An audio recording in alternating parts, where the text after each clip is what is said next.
அஸ்ஸலாமு அலைக்கும் வரஹ்மத்துல்லாஹி வபரகாத்துஹு. அல்ஹம்துலில்லாஹி ரப்பில் ஆலமீன்.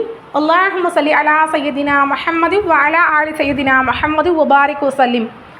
அன்புள்ளம் கொண்ட அல்லாஹ்வின் நல்லடியார்களே, இன்றைக்கான சிறப்பிற்குரிய பதிவில் நம்ம பார்க்க இருக்கிறது என்ன அப்படின்னா, நண்பர்களை பற்றி இஸ்லாம் என்ன கூறுகின்றது. நண்பர்கள் அப்படிங்கிறது ஒரு மிக அழகான ஒரு அற்புதமான ஒரு விஷயம். நண்பர்கள் அப்படிங்கிறவங்க அல்லாஹு தாலா கொடுத்த மிகப்பெரிய கிஃப்ட்டு. ஏன்னா நம்ம தாய் தகப்பன்கிட்ட கூட ஷேர் பண்ண முடியாத ஒரு சில விஷயங்களை நண்பர்கள்கிட்ட தான் ஷேர் பண்ணுவோம். அதே மாதிரி மற்ற எந்த உறவுகள்கிட்டையும் கிடைக்காத ஒரு ஆறுதல் நண்பர்கள்கிட்ட நமக்கு கிடைக்கும்.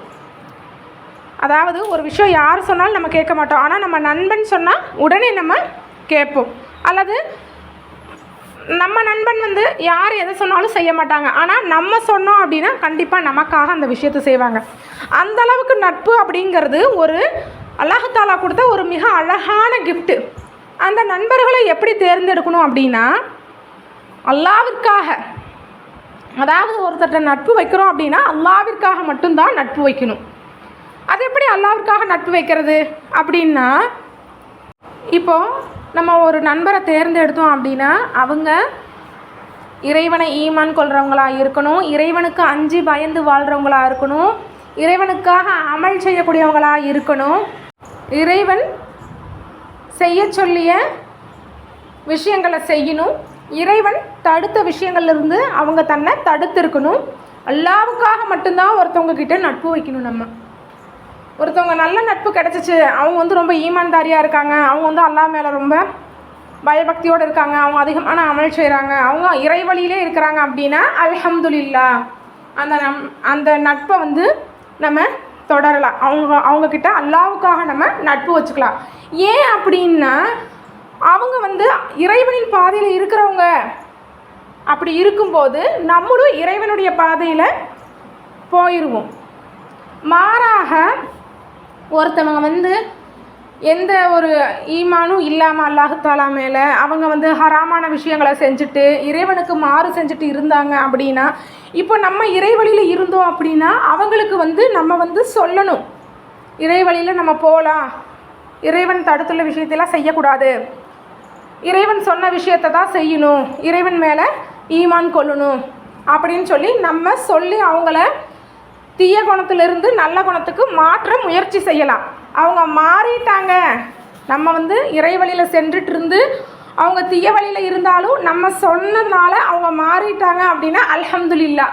அப்படி மாறல, அவங்களுடைய தீய விஷயங்களுக்கு நம்மளே இழுக்கிறாங்க. அதாவது அவங்க இறைவனுக்கு பயப்படாமல் இருப்பாங்க, நான் சொன்ன மாதிரி ஹராமான வேலைகளை செய்வாங்க, இறைவனுக்கு மாறு செய்வாங்க, இந்த மாதிரிலாம் இருந்துட்டு இருந்து அவங்களுடைய தீய குணத்துக்கு நம்மளை இழுத்தாங்க அப்படின்னா அந்த உறவை அல்லாஹ்வுக்காக முறிச்சுக்கணும், அல்லாஹ்வுக்காகவே நட்பு வைக்கணும், அல்லாஹ்வுக்காகவே பிரியணும்.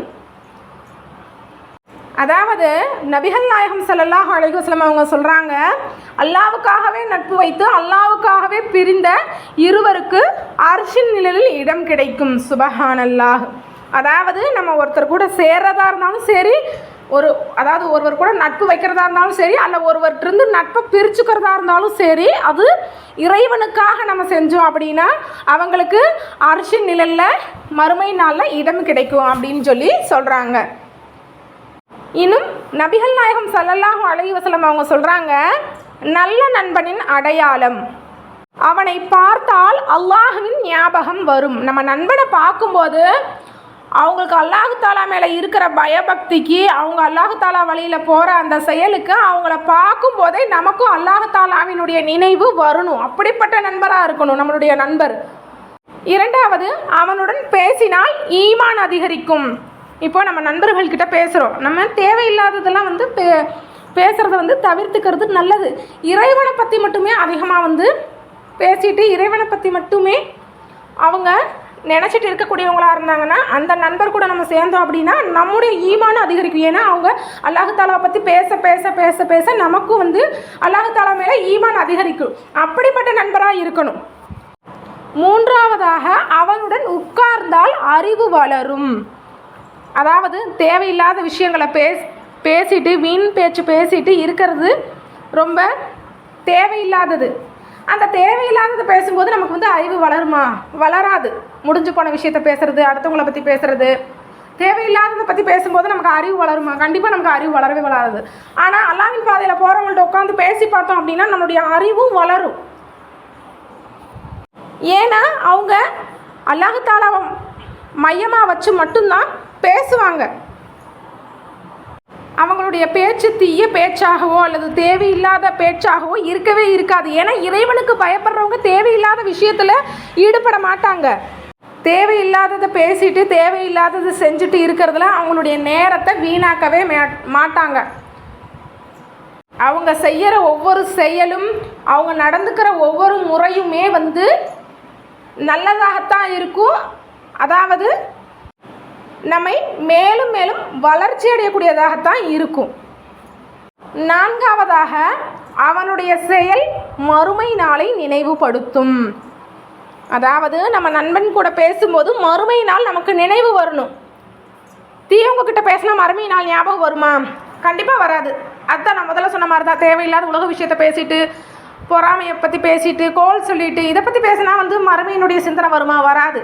அல்லாஹ் தஆலாவை பற்றி பேசணும், இறைவனை அதிகமாக நினைக்கணும். அப்படி அவங்க செய்கிற செயல் ஒவ்வொன்றும் அல்லாஹ் தஆலாவுக்காக மட்டும்தான் இருக்கும். அவங்க அதிகமாக குர்ஆன் ஓதுறவங்களாக இருப்பாங்க, திக்ர் செய்யக்கூடியவங்களாக இருப்பாங்க, தொழக்கூடியவங்களாக இருப்பாங்க, அதிகமாக தான தர்மங்கள் செய்யக்கூடியவங்களாக இருப்பாங்க. இப்படி அவங்கள பார்க்கும்போது அவங்க அல்லாஹ் பயந்து இத்தனை விஷயங்கள் செய்கிறாங்களே, நம்ம அல்லாஹ்வுக்கு பயந்து இருக்கணும்.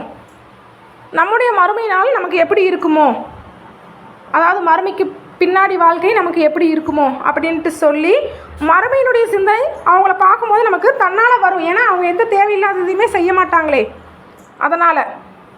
இன்னும் நல்ல நண்பன் கஸ்தூரி வியாபாரியை போல் ஆவான். அவன் ஒன்று அதை உனக்கு அன்பளிப்பாக வழங்கலாம், அல்லது அவனிடமிருந்து அதை நீ விலை கொடுத்தாவது வாங்கலாம், அல்லது அதிலிருந்து நறுமணத்தை ஏனும் பெறலாம். கெட்ட நண்பன் என்பவன் உலை ஊதும் கொல்லனை போல் ஆவான். அவன் உனது ஆடையை எரித்து விடுவான், அல்லது நீ அவனிடமிருந்து துர்நாற்றத்தையாவது அடைந்தே தீருவாய். அதுதான், ஒன்று நல்ல நண்பர்கள் கூட இருந்தோம் அப்படின்னா, ஒன்று அவங்கக்கிட்ட இருந்து நல்லதை அவங்க நமக்கு சொல்லிக் கொடுப்பாங்க. அப்படி இல்லைன்னா நம்ம அவங்கக்கிட்ட இருந்து நல்லதை கற்றுக்குவோம். அப்படி இல்லை அப்படின்னா அந்த நண்பர்கள் கூட நம்ம இருந்தோம் அப்படின்னா நமக்கு நன்மையாவது கிடைக்கும். மாறாக தீய நண்பன் கூட நம்ம சேர்ந்தோம் அப்படின்னா அவங்க உலை ஊதும் கொல்லனை போல். அதாவது அந்த காலத்தில் வந்து பட்டறையிலாம் வந்து தீ எரிப்பாங்க.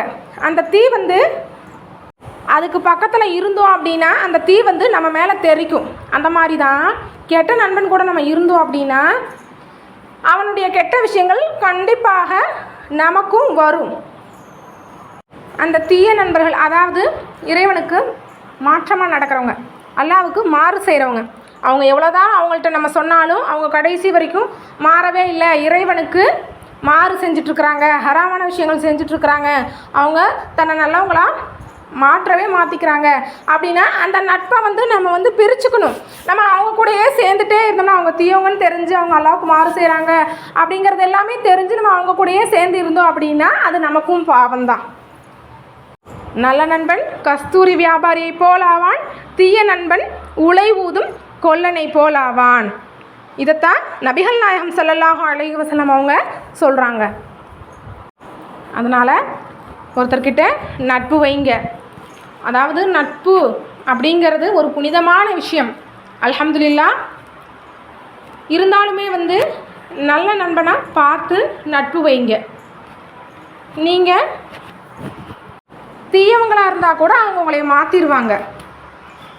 அதே மாதிரி ஒருத்தவங்க தீயவங்களாக இருந்தாங்கன்னா நீங்கள் நல்ல நண்பனாக இருந்தீங்கன்னா, அதாவது நல்லவங்களா இறைவன் வழியில் நடக்கிறவங்களா இருந்தால் தீய நண்பனாக இருந்தாங்கன்னா அவங்கள நீங்கள் மாற்ற முயற்சி செய்யுங்க. அப்படி அவங்க மாறலாம் அப்படின்னா அவங்கள்ட்ட இருந்து நீங்கள் விலகிக்கோங்க. எனவே இன்ஷா அல்லாஹ் அல்லாஹ் தஆலா நம்ம அனைவருக்கும் நல்ல நட்பை நம் மௌத் வரை வழங்குவானாக. ஆமீன். இன்னும் அல்லாஹ் தஆலா நம்மையும் நம் நண்பர்களையும் ஈமானோடு வாழ்ந்து ஈமானோடு மரணிக்கக்கூடிய பாக்கியத்தை வழங்குவானாக. மேலும் அல்லாஹு தஆலா நம்முடைய பாவங்களையும் நம்முடைய நண்பர்களின் பாவங்களையும் மன்னிப்பானாக. ஆமீன். அல்ஹம்துலில்லாஹி ரப்பில் ஆலமீன். அல்லாஹும்ம ஸல்லி அலா சய்யிதினா முஹம்மது வ அலா ஆலி சய்யிதினா முஹம்மது வ பாரிக் வஸல்லிம். இந்த பதிவு உங்களுக்கு பிடிச்சிருந்துச்சு அப்படின்னா இந்த சேனலை லைக் பண்ணுங்கள், ஷேர் பண்ணுங்கள், கமெண்ட் பண்ணுங்கள், சப்ஸ்கிரைப் பண்ணுங்கள். இந்த வீடியோவில் கருத்துக்களை கமெண்ட்டில் சொல்லுங்கள். அல்லாஹ் போதுமானவன். அஸ்ஸலாமு அலைக்கும் வரஹ்மத்துல்லாஹி வபரகாத்துஹு.